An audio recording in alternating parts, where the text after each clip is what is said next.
Okay, guys, here's your video for learning how to do inverses. So there's about 3 different things that I really want to cover. The first thing is what the graphs of inverses look like. So these two functions, f of x and g of x, they are inverses. If you don't believe it, do function composition and prove it to yourself. But I want to show you what they look like when you graph them. So this is a line. It has a y-intercept of 6, 2, 3, 4, 5, 6, and a slope of -2. And this one has a y-intercept of 3 and a slope of -1/2.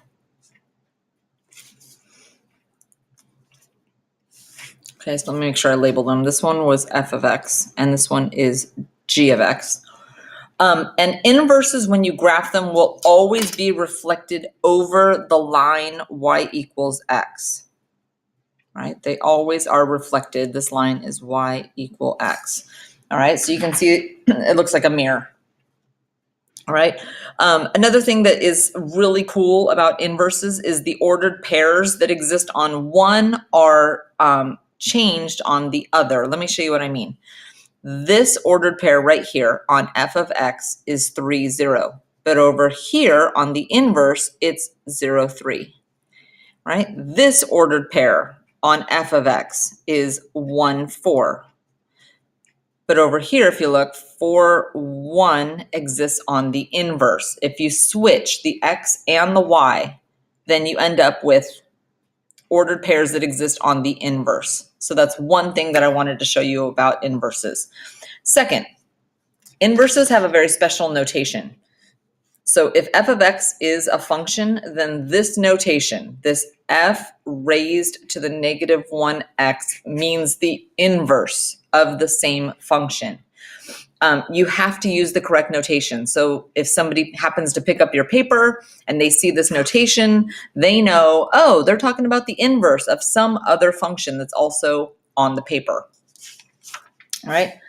Next, you need to be able to find inverses, right? So I've shown you a couple different ways to prove that they're inverses, right? You can do function composition, you can graph them, but what if you have to actually find them? So I'm going to teach you 2 different ways.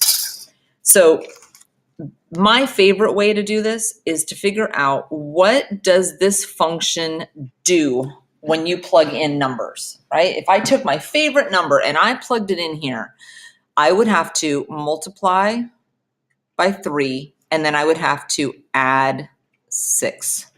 That's what this function tells me to do.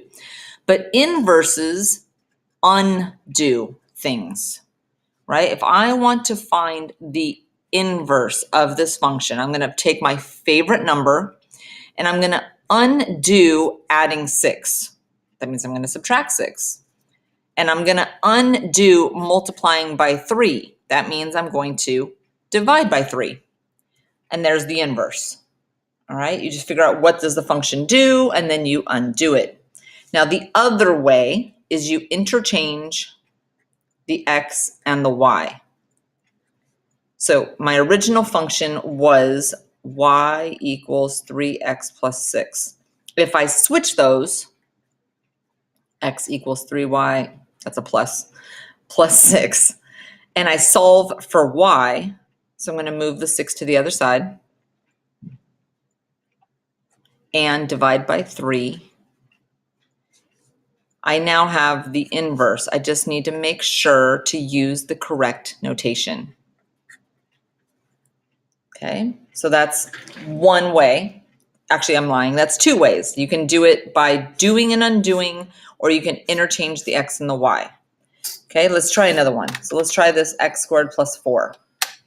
So if I picked my favorite number and plugged it in here, the first thing I would do is I would square my number and then I would add 4.